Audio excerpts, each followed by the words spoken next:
The high noon sun baked Redemption, Arizona, into a state of weary submission. Dust fine as powdered bone coated everything, the unpainted clapboard of the buildings, the drooping leaves of the lone cottonwood in the town square, and the soul of Jack Riley. From the rhythmic clang of his hammer on steel, a cloud of sweat and steam rose in the shimmering heat of his blacksmith shop. It was a sound of penance, a steady beat, marking time in a life he had chosen for its quiet, brutal simplicity. He was shaping a horseshoe, but he might as well have been hammering his own past into a more manageable form. Suddenly, the rhythm of the town broke. It wasn't a loud noise, but a cessation of noise, the gentle murmur of commerce, the distant laughter, the creak of a wagon wheel, all snuffed out. Jack's head came up, his grip tightening on the hammer. He saw it through the wide-open doors of his forge, 4 riders moving with the unhurried confidence of wolves strolling into a sheepfold. They were dressed in long black dusters, their faces obscured by the shadows of their hat brims. They fanned out, one to each corner of the street, facing the bank, their rifles held with a casualness that was more terrifying than any overt threat. The man in the lead dismounted. He was taller than the others, with a theatrical grace to his movements. He walked to the center of the street, the spurs on his boots not jingling, but chiming a delicate melodic sound that was utterly out of place. He pushed his hat back, revealing a face that was handsome, almost angelic, were it not for the cold, calculating intelligence in his pale blue eyes. This was Silas Blackwood. He wasn't just an outlaw, he was a conductor, and this dusty street was his stage. Good people of Redemption. Silas called out, his voice rich and articulate, carrying effortlessly in the unnerving silence. We are here for a simple transaction with your esteemed financial institution. Please remain indoors. Your cooperation will be remembered. Your heroism will not. The doors to the bank swung open, and 2 of his men herded the terrified clerk and a single customer onto the porch, their hands held high. Silas gave a slight, almost imperceptible nod. His men went to work not with the frantic haste of common thieves, but with the meticulous efficiency of a well-drilled unit. Jack stood frozen, the hammer heavy in his hand. Every instinct honed by a decade of wearing a U.S. Marshal's star screamed at him to act. His Colt Peacemaker, cleaned and oiled out of habit, was in a drawer not 10 feet away. But Jack Riley, the marshal, was dead buried under a mountain of guilt. The blacksmith was all that remained. The robbery was a blur of calculated motion. Sacks of money were brought out, not thrown but placed carefully onto a pack mule. It was too smooth, too clean. It felt wrong. As the last sack was loaded, Silas Blackwood turned his gaze from the bank and let it sweep across the street. His eyes, impossibly sharp, found Jack's, and a slow, knowing smile spread across his lips. He started walking not toward his horse, but directly toward the blacksmith shop. A cold dread, sharp and familiar, pierced through Jack's carefully constructed apathy. This wasn't random. This was for him. Silas stopped just outside the forge, the heat washing over him without effect. He surveyed the shop, his gaze lingering on the orderly tools, the finished horseshoes hanging in neat rows. A man of precision, Silas observed his voice now, a conversational murmur. I admire that. It speaks of a disciplined mind, the kind of mind that never forgets. Jack didn't speak. He laid the hammer down on the anvil, the clang echoing the sudden violent thumping in his chest. His hand was inches from a rack of iron rods, poor weapons, but weapons nonetheless. I believe you have something of mine, Silas said, his smile widening. But it wasn't a smile of warmth. It was the baring of teeth. Or rather, something I require to settle a debt. Before Jack could process the words, Silas moved. He was impossibly fast. He lunged forward, not for a weapon, not for the money box Jack kept under the counter, but for the thin silver chain around Jack's neck. His fingers, surprisingly delicate, closed around the chain and yanked. The silver snapped. Silas stepped back holding a small oval locket in his palm. It swung gently, catching the sunlight. The world seemed to fall away from Jack. The heat, the dust, the fear in the town, it all vanished, replaced by an icy, roaring void. Inside that locket was the only thing that mattered. A miniature, hand-painted portrait of his wife, Sarah. Her smile, captured on a sliver of ivory, was the last remnant of a life he had destroyed. An elegant piece, Silas mused, his thumb stroking the engraved silver. He flicked it open, glanced at the portrait within, and his smile became something cruel. Such a beautiful woman.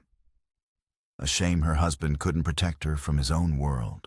The words were a physical blow. Jack surged forward, a wordless roar of fury tearing from his throat. But Silas was ready. He didn't draw his gun. He simply held up a hand, and one of his men positioned across the street leveled a rifle. The message was clear.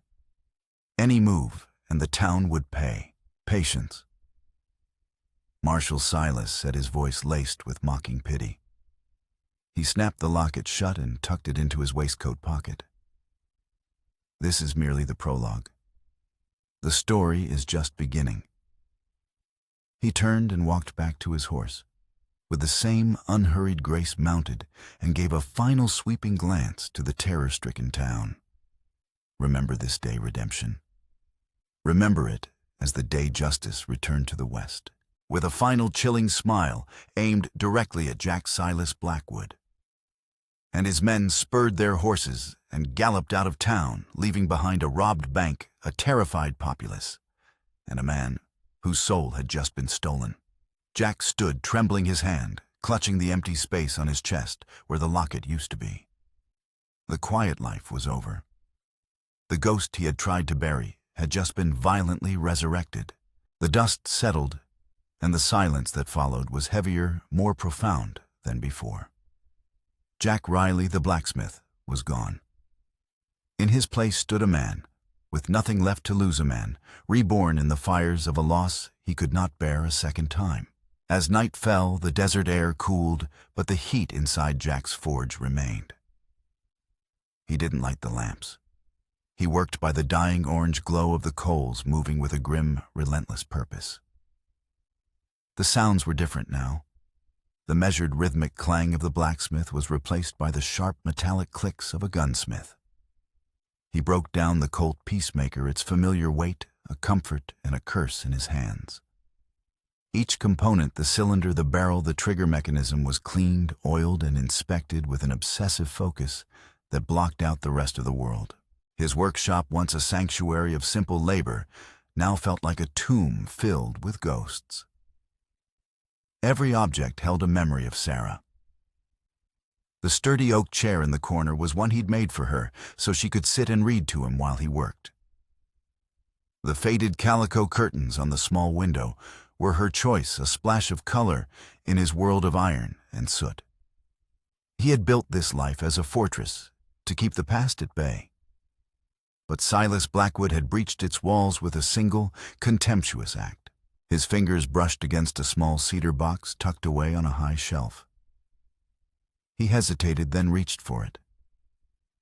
Inside, nestled on a bed of faded velvet, was his U.S. Marshal's badge.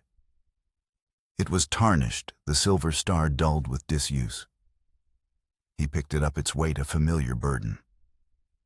It represented a man. He no longer was a man who believed in law, in order, in a clear line between right and wrong. That man had died on a dusty street in Prescott 3 years ago. The memory, always lurking at the edge of his consciousness, flooded back, summoned by the day's violence. It played in his mind, not as a story, but as a series of stark sensory flashes. The blistering sun, the smell of gunpowder and fear, the splintering of wood as bullets tore through the walls of the saloon. He'd been closing in on the Clanton brothers, a vicious pair of stagecoach robbers. He had them cornered. It should have been clean, but it wasn't.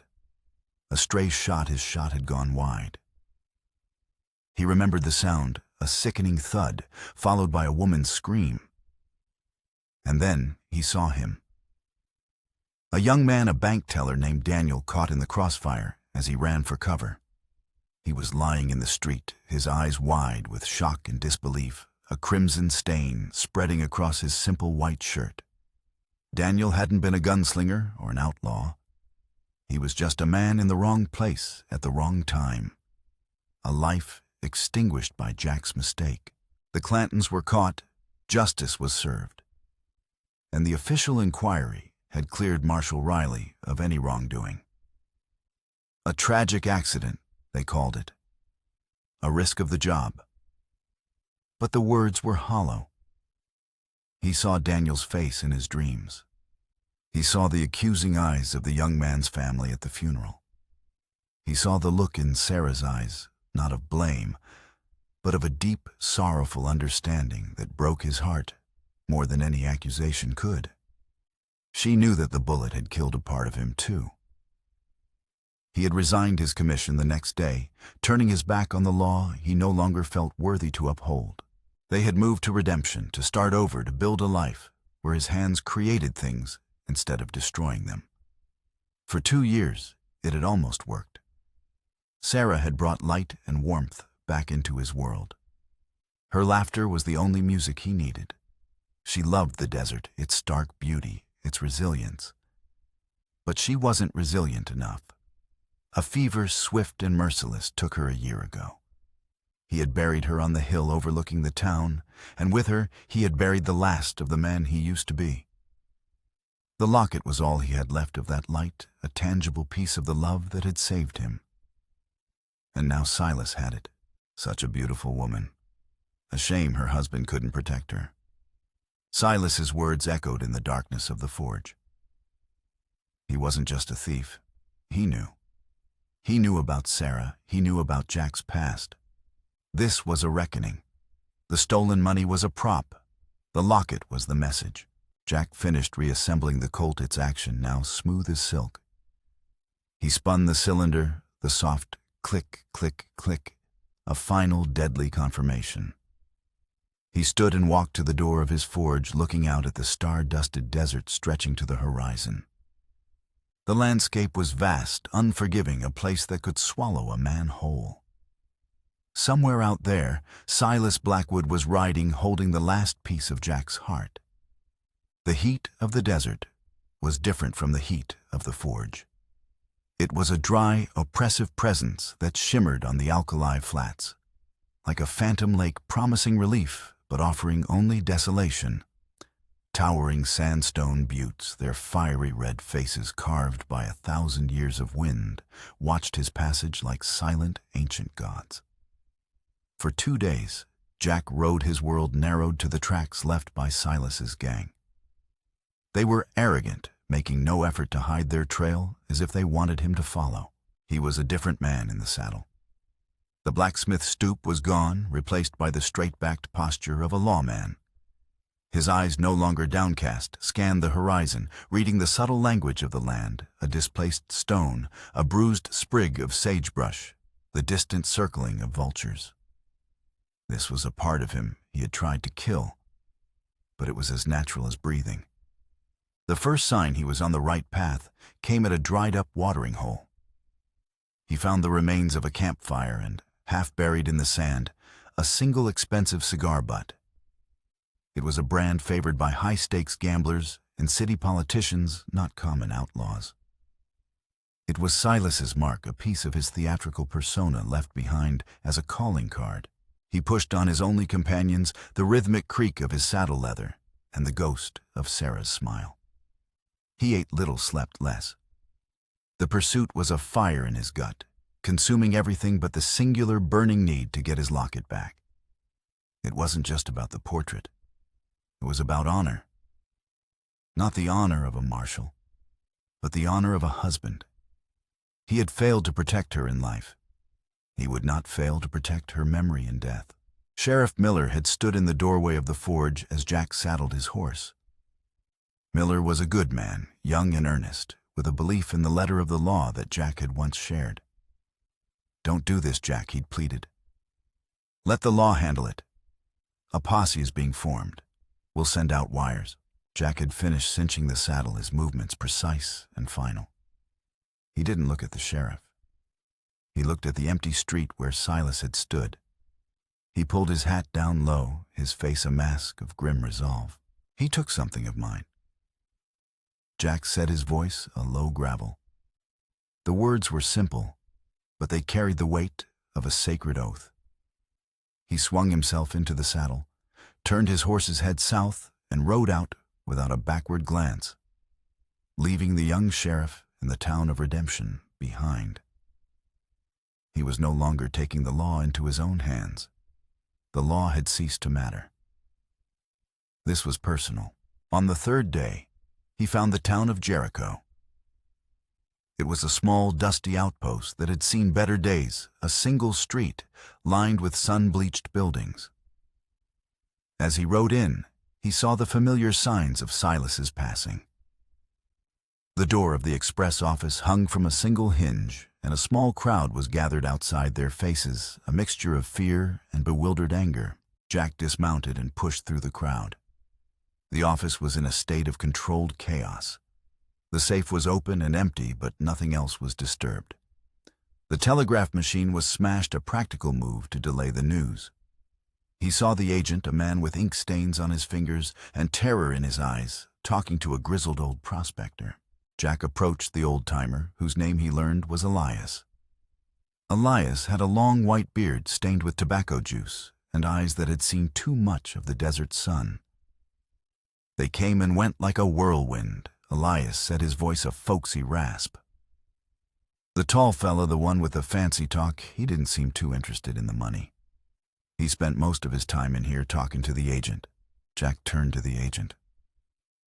What did he want to know? The man flinched. He asked about the old Marshall routes, about supply drops and schedules from years back. And he asked about Prescott. He asked if anyone remembered the shootout with the Clanton boys 3 years ago. The agent looked at Jack, a flicker of recognition dawning in his eyes. He asked about you, Marshall Riley. A chill ran down Jack's spine, colder than any desert night. This wasn't a chase. It was a pilgrimage into his own past. Silas was retracing his steps, unearthing the history Jack had tried so desperately to bury. But why, the question gnawed at him. Elias spat a stream of tobacco juice into the dust. That Blackwood fella, he ain't no common road agent. He moves like he's following a map only he can see. And he's laying down breadcrumbs for you, son. He wants you to see the full picture before he lowers the boom. The prospector squinted at Jack. Whatever you did to earn that man's attention, I'd make my peace with the Almighty. A man with that much purpose is more dangerous than a rattler in your bedroll. Jack thanked the men and turned to leave. As he reached the door, Elias called out to him. He was headed west toward the ghost town of Perdition. Said he had some old records to look up. Perdition. The name was a cruel joke. It was a failed silver mining town, abandoned for a decade, a place where hopes had gone to die. It was the perfect backdrop for whatever drama Silas was orchestrating. Jack mounted his horse and rode west, the setting sun at his back, casting a long, lonely shadow before him. He was no longer just a pursuer. He was a character in Silas's play, and he was riding headlong into the next act. The wind was the only resident of Perdition. It moaned through the skeletal remains of buildings, rattling loose shutters like chattering teeth and whipping sand against warped timber. The town was a monument to failure, its single street choked with tumbleweeds and the ghosts of forgotten dream. This was where Silas had led him to a place literally named for damnation. Jack dismounted his boots, sinking into the soft sand that had reclaimed the street. The air was heavy with the silence of decay. He drew his Colt, the familiar weight, a small comfort in the oppressive emptiness. He moved cautiously, using the crumbling walls for cover, his eyes scanning every shadow, every doorway. The tracks led to the largest building, the old county records office, its sign hanging askew, creaking rhythmically in the wind. He found Silas's trail leading out the back of the building, heading north into the Badlands. They had been here and they had left. But Jack had to know why they had come. He pushed open the heavy oak door which groaned in protest. The inside of the office was a scene of quiet devastation. Dust lay thick as a shroud over everything. Papers and ledgers were scattered across the floor, their pages brittle and yellowed with age. But in the center of the room was a sight that stopped Jack cold. Stacked in a neat pile, almost an altar, were the money sacks from the Jericho Express office. Unopened, untouched. Silas had ridden all this way, staged a robbery, and left the money behind. Jack's blood ran cold. Elias was right. This was never about greed. It was about something else entirely. His gaze fell upon an open records book on a large desk. It was a ledger of official town business dating back years. A single page was marked by a rusty letter opener. And next to it on the dusty surface of the desk was a small square of empty space cleaner than the area around it. Something had been taken. He looked closer at the ledger. It was open to the records for Prescott County 3 years prior. His eyes scanned the familiar spidery script of the county clerk until he found the entry for the day of the Clanton shootout. And then he saw it. Below the official report of the incident was a list of coroner's inquests. One name stood out underlined in what looked like fresh ink. Daniel Blackwood. The name hit him like a physical blow, stealing the air from his lungs. Blackwood. The innocent bystander.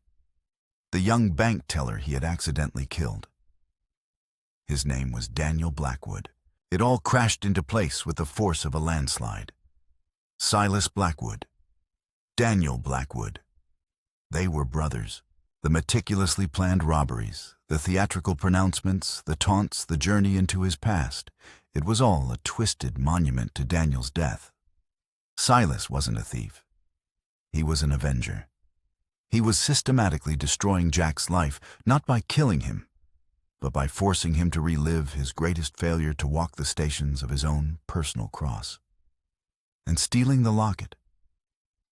That was the masterstroke. It wasn't just theft. It was desecration. Silas had taken the symbol of Jack's redemption and turned it into a tool of his revenge. Jack stumbled back from the desk, his carefully maintained composure shattering. The ghost he had been chasing had a face, a name, a motive so powerful and so personal, it dwarfed any notion of simple outlawry. This was a blood feud. He was being hunted by a man whose grief had been forged into a weapon of terrifying precision. He fled the building, the oppressive silence of the ghost town suddenly suffocating. He leaned against the sun-baked wall, gasping for air, the world spinning around him. He was no longer the hunter. He was the prey. Every step he had taken, every clue he had followed, had been according to Silas's design. He looked north towards the jagged peaks of the Badlands, where Silas's trail led. The pursuit had changed. It was no longer about retrieving a stolen memento. It was about confronting the living consequence of his past, a man as haunted and broken as himself. He had taken a brother from Silas. Now Silas was taking everything from him. With a heavy heart, Jack swung back into the saddle. The ride to perdition had been a journey into the past. The ride out was a journey toward a fate he had unknowingly sealed 3 years ago. The landscape north of perdition was a maze of canyons and rock formations, a hostile alien world where the sun beat down with a merciless intensity. Jack's pursuit was now fueled by a grim, desperate urgency. He understood the game, but he still didn't know the endgame. What was Silas's final move? What twisted finale did he have planned? 2 days later, he caught a glimpse of another rider in the distance. Not part of Silas's gang, but a lone man on a steady-gaited horse moving with purpose. As Jack closed the distance, he recognized the uniform of a county sheriff. The man who turned in the saddle was young, with a square jaw and serious eyes that seemed too old for his face. He introduced himself as Sheriff Evans, from the newly formed territory of San Miguel. "You must be Jack Riley Evans," said his voice clipped and formal. "I've been tracking Blackwood since he hit the express office in Jericho. The wire from Redemption said a former marshal was on his trail. I was hoping we could coordinate." Jack eyed the young sheriff. He saw the same by-the-book certainty he himself had once possessed. "There's nothing to coordinate," Jack said, his voice flat. "This is between me and him." With all due respect, Mr. Riley Evans countered, refusing to be dismissed. "Blackwood is a wanted felon responsible for at least 2 armed robberies. This is official business, not a personal vendetta. He needs to be brought to justice, not gunned down in an act of revenge." Jack almost laughed. Evans had no idea. "Justice," Jack said, the word tasting like ash in his mouth. "You think that's what this is about? Blackwood is already serving his own brand of justice. I'm just the man he's serving it to." He spurred his horse onward, but Evans fell in alongside him. The young sheriff was tenacious, and despite his rigid formality, he was a skilled tracker. An uneasy alliance formed between them, born of a shared destination. Evans spoke of laws and jurisdictions, of proper procedure, and the importance of the badge. Jack listened in silence, the words a hollow echo of a life he'd left behind. As they rode, the weight of his past pressed down on Jack. The face of Daniel Blackwood was a constant presence, his wide, innocent eyes staring out from every shadow. He saw him in the shimmering heat haze, heard his name whispered on the wind. He remembered the small details he had tried so hard to forget, the way Daniel had been clutching a book when he felt a cheap novel dropped in the dust. The single desperate gasp for air before his life had fled. How had he never learned the young man's last name? Or had he known and buried it so deep that it had become a nameless horror? The discovery and perdition had not brought clarity, only a deeper, more profound guilt. He had not just killed an innocent man. He had created a monster. Silas's grief, left to fester for 3 years, had twisted into this elaborate, cruel performance of revenge. Jack felt a suffocating sense of responsibility, not just for Daniel's death, but for the path of destruction Silas was now carving through the territory. "Heard a rumor about Blackwood," Evans said one evening as they made a cold camp under a rock overhang. "They say he quotes scripture before he pulls a job. Talks about judgment and a great reckoning." Jack stared into the darkness. "He's not quoting scripture," he said softly. "He's writing his own." Their journey led them toward the foothills of the Sangre de Cristo Mountains, toward a place Evans had identified from a map, an old abandoned Spanish mission, San Alba. It was isolated, defensible, a perfect place for a final confrontation. As they drew closer, the sky began to change. The clear, azure blue was swallowed by a sickly yellow haze blowing in from the south. The wind picked up, howling through the canyons, carrying a fine, stinging grit. A sandstorm was coming. It was the perfect stage for a finale. An act of God to accompany an act of man. Jack knew with a chilling certainty that this was where Silas was waiting. San Alba, the mission of the dawn. But for whom, Jack wondered, would the dawn be breaking? The abandoned mission of San Alba stood like a weathered skull against the swirling ochre chaos of the sandstorm. Wind shrieked through the broken arches of the bell tower and clawed at the crumbling adobe walls. Sand as fine as flour obscured vision, turning the world into a maelstrom of noise and grit. It was a biblical scene, a landscape being scoured clean by an angry God. Jack and Evans dismounted in the relative shelter of a collapsed stable, their horses whinnying nervously. "We have to wait it out," Evans yelled over the roar of the wind. "He's in there," Jack yelled back, his gaze fixed on the dark, gaping maw of the church entrance. "He wanted it this way. He's not going to wait." Leaving the horses, they made their way toward the church, leaning into the wind, their bandanas pulled up over their faces. The air was thick, suffocating. Inside the church was a cavern of shadows and eerie sounds. The wind howled through the shattered stained glass windows, creating a mournful pipe organ effect. Sand drifted in pale dunes across the stone floor. At the far end, before the desecrated altar, a single lantern cast a pool of golden dancing light. And in that light stood Silas Blackwood. He was no longer the dusty outlaw. He was dressed in a fine black suit, his pale hair neatly combed. He looked like an undertaker presiding over a funeral. He was alone. "Welcome, Marshal Silas," said his voice echoing in the cavernous space.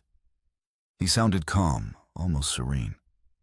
"I'm so glad you could make it. And you brought a witness. How appropriate." Sheriff Evans drew his weapon. "Silas Blackwood, you're under arrest. Arrest Silas." Let out a soft, pitying laugh. "Sheriff, you are a bit player in a drama that began long before you pinned that tin star to your chest. This is a private affair."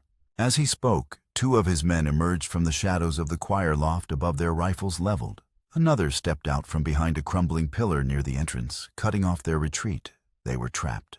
Now, where were we? Silas continued, turning his full attention to Jack.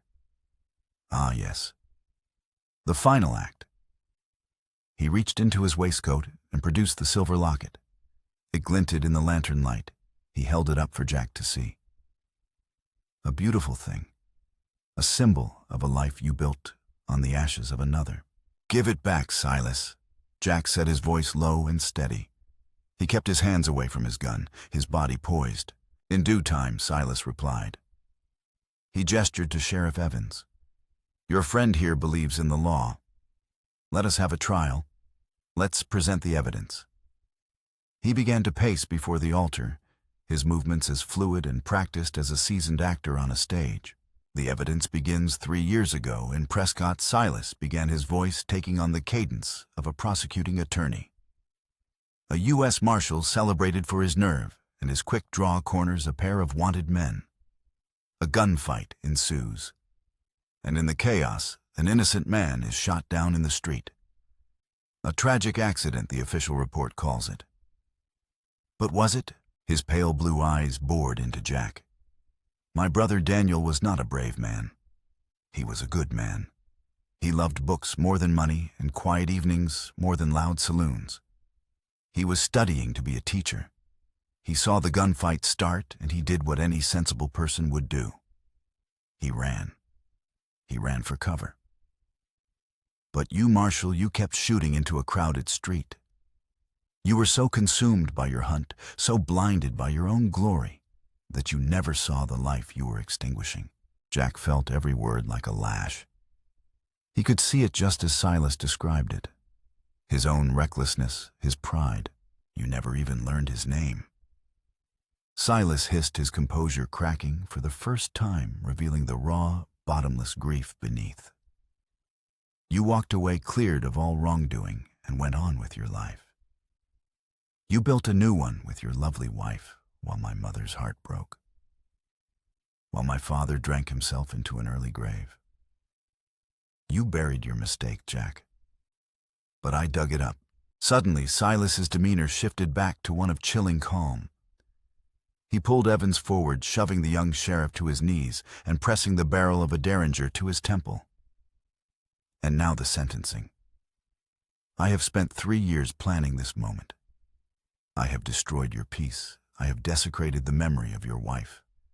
And I have brought you here to this forgotten place to face your sin." He held out the locket in his other hand. "So here is your choice, Marshal. Your past or your future. The symbol of the woman you failed to protect, or the life of this young man who still believes in the law you abandoned. You can reach for your gun and try to kill me. If you do, I will kill him. Or you can have what you came for."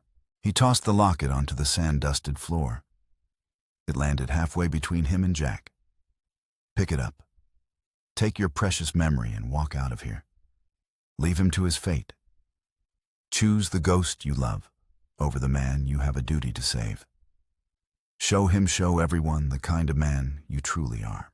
The sandstorm raged outside, a perfect reflection of the tempest inside Jack.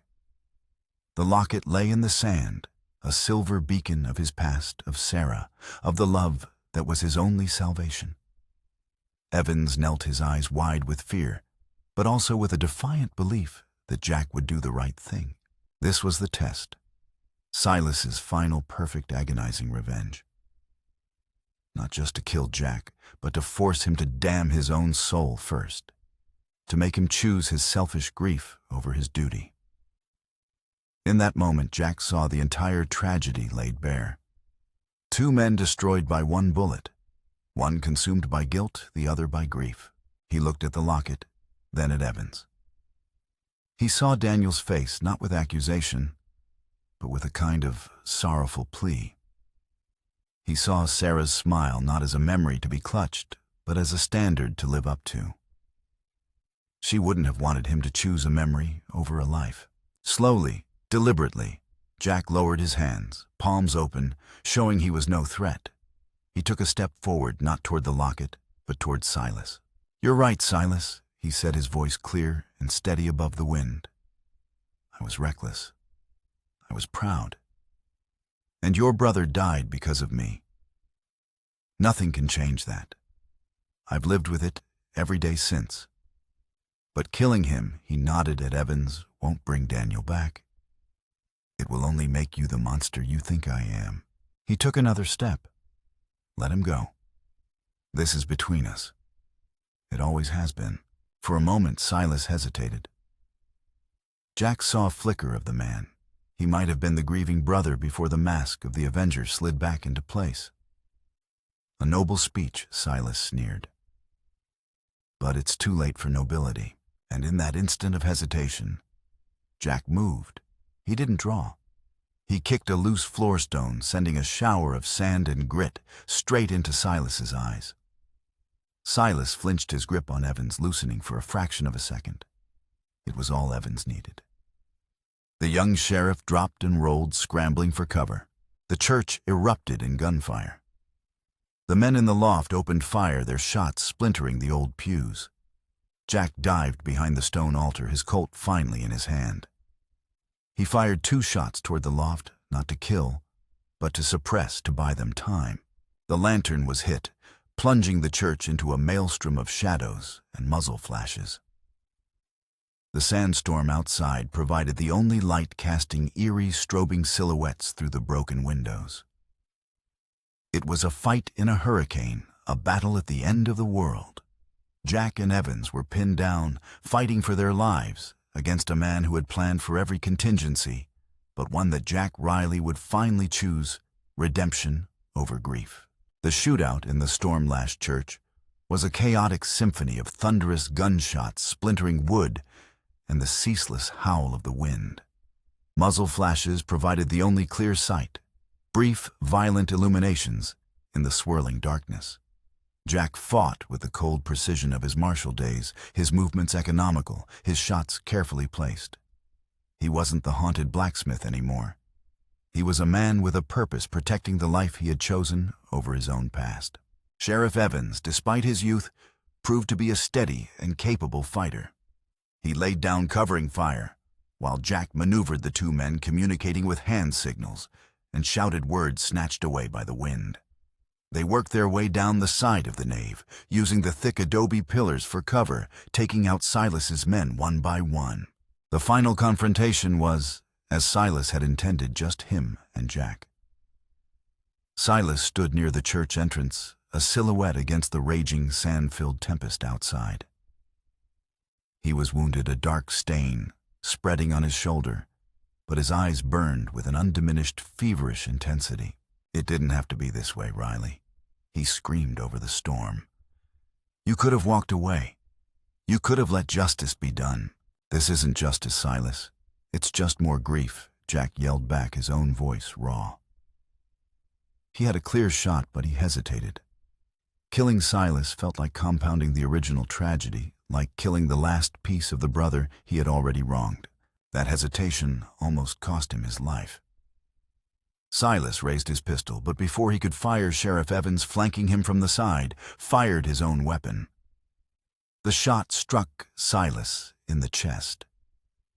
He staggered, a look of profound surprise on his face, before collapsing to the sand-dusted floor. The storm seemed to abate with the final gunshot, its fury spent. A heavy silence descended on the ruined church, broken only by the soft whisper of sand drifting through the windows. Jack and Evans approached Silas. He was still alive, but barely. His breathing was a shallow, ragged whisper. Jack knelt beside him. Silas's eyes, no longer burning with hatred, were filled with a vast, empty sorrow. Did he suffer? Silas rasped, a single tear tracing a clean path through the grime on his cheek. My brother, Daniel. Did he suffer? The question was not an accusation, but a plea. The plea of a brother who had been tormented for 3 years by the unknown horror of his sibling's final moments. Jack looked into his eyes, for the first time, gave him the only thing he had left to give the truth. No, Jack said, his voice thick with emotion. It was instant. He didn't feel a thing. I was with him. He was gone before he knew what happened. It was a lie, a small mercy at the end of a long and brutal war. A flicker of peace crossed Silas's face. His breathing stopped. The great tragic performance was over. As the sandstorm passed and a fragile, clean light filtered into the church, Sheriff Evans stood over the body of Silas Blackwood. He looked at Jack, his expression a mixture of awe and dawning understanding. The official report. From Prescott, I'll send a wire. Evans said, his voice quiet but firm. I'll make sure it states clearly that the shooting of Daniel Blackwood was a tragic accident in the line of duty, and that your actions today saved my life. Your name will be cleared, Riley. For good. For Jack, it wasn't about his name.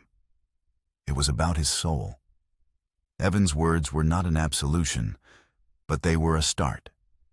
A recognition from the world of law that he was not the monster Silas believed him to be. He walked over to where the locket lay, half buried in the sand. He picked it up, the silver cool against his skin. He opened it. Sarah's painted smile seemed to look at him with love and forgiveness. But the locket felt different in his hand now. It was heavier. It no longer represented only his loss of her. It now held the entire terrible weight of the Blackwood tragedy. It was a reminder not just of love, but of consequence. He closed it gently and slipped it into his pocket, and the chain still broken.